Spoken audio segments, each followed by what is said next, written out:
좋은 아침입니다. 우리 찬양하시면서 아침 제풀 함께 들으시겠습니다. 하나님의 부르심에는 후회하심이 없네. 내가 이 자리에 선 것도 주의 부르심이라. 하나님의 부르심에는 결코 실수가 없네. 나를 부르신 하나님의 신실하심을 믿네. 날 부르신 뜻 내 생각보다 크고, 나 향한 계획 나의 지혜로 증량 못하나. 가장 좋은 길로, 가장 완전한 길로 오늘도 날 이끄십니네. 같이 우리 기도하시겠습니다. 하나님 아버지, 감사합니다.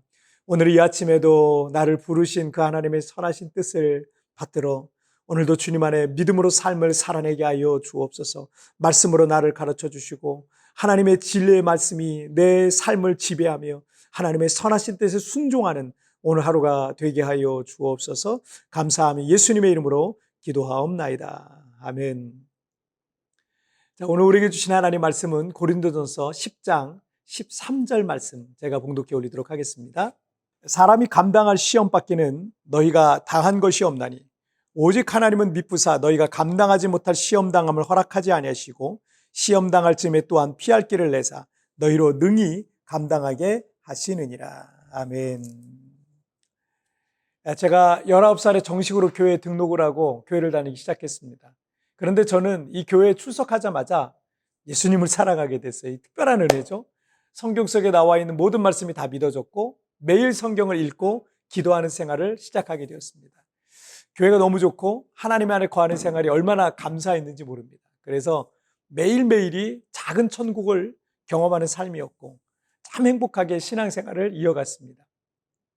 그런데 제가 신앙생활을 한 지 5, 6개월 정도 되었을 때 몸이 몹시 아팠고 걷지도 못할 정도로 호흡이 곤란해서 심각한 지경에 이르러서 결국 병원에 입원하게 됐고 그 병으로 약 1년간 치료를 받아야 됐습니다. 병원 침대에 눕자마자 제 마음에 하나님 왜 저에게 이런 시련을 주셨나요?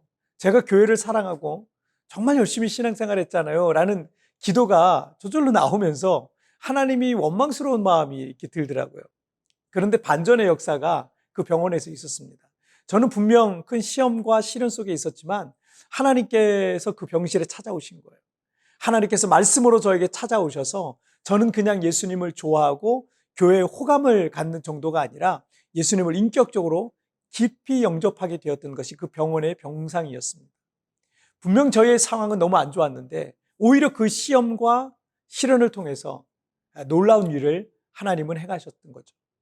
때문에 저는 이 고린도전서 10장 13절 말씀을 확신합니다. 사람이 감당할 시험 밖에는 너희가 당한 것이 없나니 오직 하나님은 미쁘사 너희가 감당하지 못할 시험당함을 허락하지 아니하시고 시험당할 즈음에 또한 피할 길을 내사 너희로 능히 감당하게 하시느니라. 때로 여러 가지 어려운 상황과 문제들을 만날 때 우리는 하나님 왜 내게 이런 시험을 주셨나요? 라고 울부짖지만 주님께서는 너희가 감당치 못할 시험은 없다라고 말씀하시고 있습니다. 그 이유가 있습니다. 첫째, 감당하지 못할 시험을 허락하지 않으신다. 여기에 시험은 NIV 영어 번역 성경에 의하면 유혹, temptation이라는 단어를 쓰고 있어요. 그런데 어떤 학자는 유혹과 시련, 트라이얼이라는 시련, 이 두 가지 시험 모두 해당한다고 말하기도 했습니다. 어쨌든 우리를 넘어뜨리려고 하는 사탄의 유혹이든 우리를 지치고 쓰러지게 하는 세상의 시련이든 무엇이든 하나님께서는 우리가 감당하지 못할 시험을 허락하지 않으신다라는 겁니다. 둘째, 시험 당할 즈음에 피할 길을 내신다라는 거예요. 어떤 큰 시험을 당할 때는 내가 도저히 감당할 수 없고 그렇게 내 인생이 거기서 끝장날 것 같고 나는 그렇게 패배자로 끝날 것 같은 생각이 들 때가 있습니다. 하지만 하나님께서는 그것이 죄의 유혹이든 세상의 시련이든 반드시 피할 길을 내신다라는 것을 잊지 마시길 바랍니다. 피할 길이 있을 거예요. 빠져나갈 길을 보이실 것입니다. 셋째, 시험을 넉넉히 감당하게 하신다. 필리핀에서 교회를 개척하면서 여러 가지 어려운 시험들이 있었습니다. 오랫동안 목회자로 생활하면서 처음 겪어보는 사람들, 상식적으로 도저히 이해가 안 되고 어려운 상황들이 있으니까 저희의 힘으로는 감당하기 어렵다고 생각했고 그냥 포기하고 한국으로 돌아갈까라는 생각도 했었습니다. 그런데 돌아보니까 하나님께서 넉넉히 감당하게 하셨고 오히려 그 시험과 시련을 통해서 하나님은 또 다른 은혜들을 저와 저희 교회에 부어주셨던 것을 경험했습니다. 왜 우리에게 온 시험들이 어떤 것이든 우리가 감당할 수 있을까요? 그것은 오늘 보면 13절에서 말씀하시고 있는 것처럼 오직 하나님은 미쁘시다라는 것 때문입니다. 미쁘다라는 것은 신실하다라는 말이에요. 그것은 하나님을 우리가 믿고 의지할 때 반드시 우리를 도우시고 구원하시는 분이시다라는 것을 말합니다. 전적으로 믿으셔도 된다는 것입니다. 전적으로 하나님을 믿으셔야 하는 것입니다. 예상치 못한 큰 시험과 시련 앞에 하나님 왜 내게 이런 시험을 주셨나요? 라는 탄식이 있을 수 있습니다. 하지만 하나님은 신실하신 분이십니다. 신실하신 하나님은 나를 버리지 않습니다. 반드시 나를 구원해 줄 것을 믿으시길 바랍니다. 첫째, 감당하지 못할 시험을 허락하지 않으십니다. 둘째, 시험 당할 즈음에 반드시 피할 길을 주십니다. 셋째, 시험을 넉넉히 감당하게 하시는 것입니다.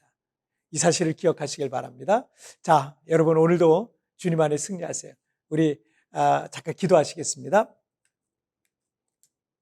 살아계신 하나님 아버지 감사합니다. 오늘도 우리에게 여러 가지 어려운 일들, 때로는 그것이 마귀의 시험이기도 하고 세상의 시련이기도 합니다. 그러나 하나님 우리에게 감당할 수 있는 시험을 주실 뿐만 아니라 시험 감당하지 못할 시험은 주시도 않고 또 넉넉히 감당할 수 있도록 피할 길을 내시는 분이시라는 것을 믿습니다. 오늘 이 사실을 기억하고 오늘 당당하게 시험에 맞서게 하여 주시고 믿음으로 승리하는 오늘 하루가 되게 하여 주옵소서. 감사하며 예수님의 이름으로 기도하옵나이다. 아멘. 여러분 티편에 나오는 오늘의 묵상 보시면서 개인적으로 묵상하시고요. 짧게라도 뜨겁게 기도하시면서 오늘 하루 주님과 동행하시길 바랍니다. 여러분 오늘도 주님과 동행하시 승리하세요. 미쁘다는 것은 신실하시다라는 말이고 그것은 하나님은 우리가 믿고 의지할 때 반드시 우리를 도우시고 구원하시는 분이시다라는 것을 말합니다. 전적으로 믿으셔도 된다는 것입니다. 전적으로 하나님을 믿으셔야 합니다. 지금 어떤 시험 속에 있습니까? 감당할 힘과 지혜를 주시길 기도합시다.